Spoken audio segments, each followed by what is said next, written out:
सासू माँ बदल गई। कहानी उस घर की है जहाँ बहू और बेटी को एक माना जाता था, लेकिन फिर अरे शिखा बेटा, तू रसोई में क्यों घुसी रहती है? जा, रोटी मैं बना लूंगी। नहीं नहीं माँ जी, आप बैठिए, बस सारा खाना बन ही गया है। श्वेता को बोल देती हूँ, वो खाना लगा देगी सबका। सॉरी भाभी, मेरे पास वक्त नहीं है। माँ, मुझे पैसे देना, पार्लर जाना है। हाँ हाँ चली जाना, भाभी को भी ले जाना। वो भी जाने को बोल रही थी पार्लर, पर पहले ना मदद कर दे उसके खाना लगाने में। देख माँ, वो बहू है, उसे बहू रहने देना, इतना सर पर मत चढ़ा भाभी को। श्वेता, ज्यादा मत बोला कर। बहू और बेटी में कोई फर्क नहीं होता है। जा जाकर काम कर। ननद को माँ का भाभी से इस तरह प्यार करना बिल्कुल अच्छा नहीं लगता। वो बार बार किसी न किसी तरह माँ को भाभी के खिलाफ भड़काती रहती, लेकिन कोई फायदा ना होता। एक रोज, अरे बेटे किशन, जा बहू को कहीं घुमा कर ला, सारा दिन घर में काम करती रहती है। हाँ हाँ माँ, हम लोग जा रहे हैं ना गोवा। अच्छा जी, भाभी ने तो हमें बताया भी नहीं। वैसे तो सारी पंचायत करती है, ये गोवा वाली बात क्यों छुपा गई हमसे? अरे क्योंकि उसे खुद नहीं पता था बहन। मुझे टिकट सस्ती मिल रही थी तो मैंने बुक कर दिया। हाँ शिखा, पैकिंग कर ले, संडे हम जा रहे हैं गोवा। दोपहर में शिखा पैकिंग कर रही थी कि सास आ जाती है। ये क्या बहू, साड़ियाँ? अरे गोवा जा रही है घूमने या फिर शादी में मायके हैं? माँ जी, ऐसा कुछ है ही नहीं, समझ में नहीं आ रहा क्या रखूं कपड़े में। अरे तेरी और श्वेता की साइज तो एक ही है, उसके कुछ मॉडर्न कपड़े ले ले, आकर लौटा देना। हाँ माँ जी, ये ठीक रहेगा। शिखा श्वेता के पास जाती है और उससे कपड़े मांगती है। ना जी ना, मैं अपने कपड़े ना दूं, वैसे भी फैल जाएंगे मेरे कपड़े, बहुत महंगे वाले हैं। शिखा मुंह लटकाकर कमरे में आ जाती है तो सास कहती है, चल तैयार हो जा, तुझे मैं शॉपिंग करा कर लाती हूँ गोवा की। बस फिर क्या था, सास बहू निकल जाते हैं मार्केट और एक से बढ़कर एक ड्रेस खरीद कर घर आते हैं। पहले बता देती कि नए कपड़े दिलाने वाली है भाभी को, तो मैं अपने ही दे देती ना भाभी को, मुझे दिला देती नए कपड़े। देख श्वेता, परिवार का मतलब सबके साथ रहना होता है, ना कि सिर्फ अपना सोचना।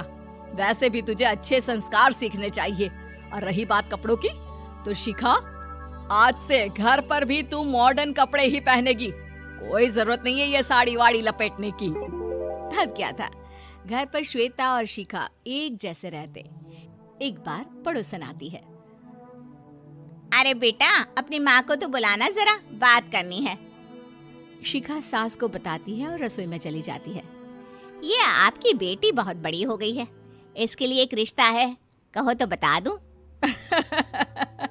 ये बेटी नहीं बहू है, घर में सब एक जैसा ही रहता है। वैसे मेरी बेटी भी बड़ी हो गई है, कोई रिश्ता हो तो जरूर बताना। पड़ोसन रिश्ता लेकर उन लोगों के घर आती है। तब श्वेता की होने वाली सास कहती है, तो ये घर है, कितने मंजिल का है? और ये बहू ने आपकी क्या पहन रखा है, जीन्स टॉप? अरे भाई, साड़ी वाड़ी नहीं है क्या इसके पास? देखिए, सर्दी है तो साड़ी में बहू कैसे मैनेज करती, वैसे पहनती है साड़ी भी। देखिए, हम लोग ठहरे पैसे वाले लोग, कोई कमी नहीं है हम लोगों के पास पैसों की, बहुत पैसे हैं, जमीन, नौकर चाकर, कार, सब कुछ है, लेकिन घर में संस्कारी बहू चाहिए। समझ रही हैं ना आप? सास कुछ कहती कि श्वेता बोल पड़ती है, हाय रे, नौकर चाकर से लेकर जमीन, कार, पैसा, हाँ हाँ मुझे रिश्ता मंजूर है मुझे। अरे रुक जा श्वेता, मैं बात कर रही हूँ ना। देखिए, हम लोगों के घर इतनी आजादी नहीं मिलेगी।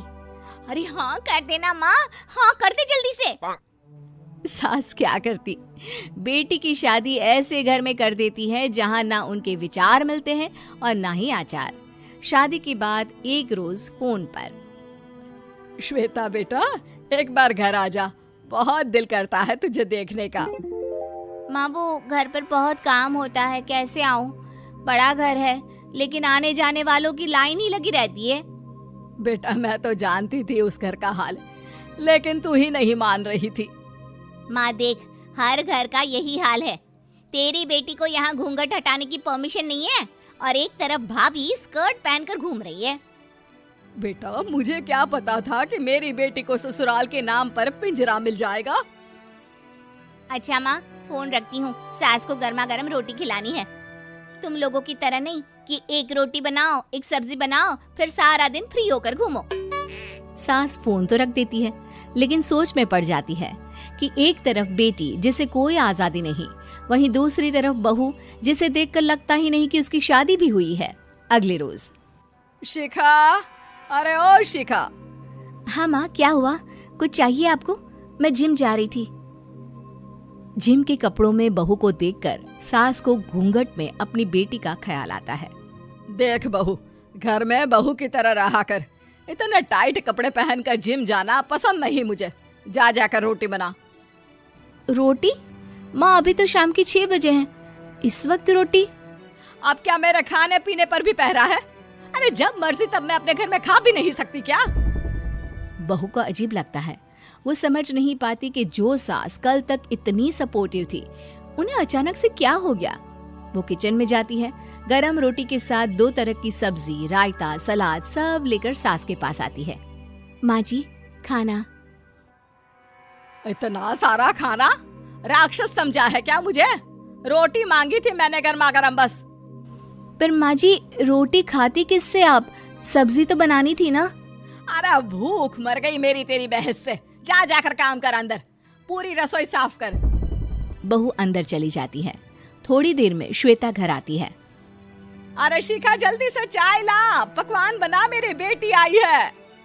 अरे नहीं नहीं माँ, ड्राइवर बाहर खड़ा है।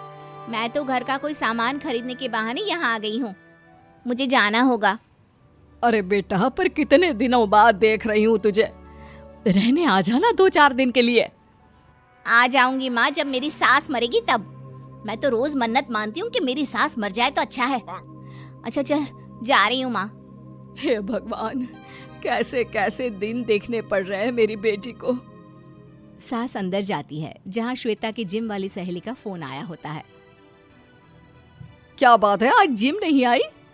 अरे पता नहीं यार, आज माँ को क्या हो गया अचानक। पर खैर कोई नहीं, लगता नहीं कि मैं अब जिम आ पाऊंगी। शिखा स्पीकर पर बात कर रही थी, जिसे सास सुन रही थी। यार ये सास ना होती ही ऐसी है। मैं तो कहती हूँ बुढ़िया जल्दी मरे और तू आराम से जिए। शिखा को सहेली की बात पर गुस्सा आ जाता है। माँ के मरने की कौन सा बच्चा दुआ मांगता है मोहिनी? आगे से ऐसी बात मेरे सामने मत करना। हमारे घर की शोभा ही माँ है। क्या हुआ जो थोड़ी सख्ती दिखा रही है? उसमें भी कोई ना कोई उनकी भलाई ही होगी। मैं तो कहती हूँ भगवान मेरे जैसी सास सबको दे, जो सिर्फ माँ की तरह है। सास वाली तो कोई बात ही नहीं है उनमें। सास ये बात सुन रही थी। उनकी आंख में आंसू आ जाते हैं कि क्यों वो बेटी की किस्मत में बहू को भी भागीदार बना रही थी। शिखा, अरे ओ शिखा, क्या हो गया? जिम नहीं जाना क्या?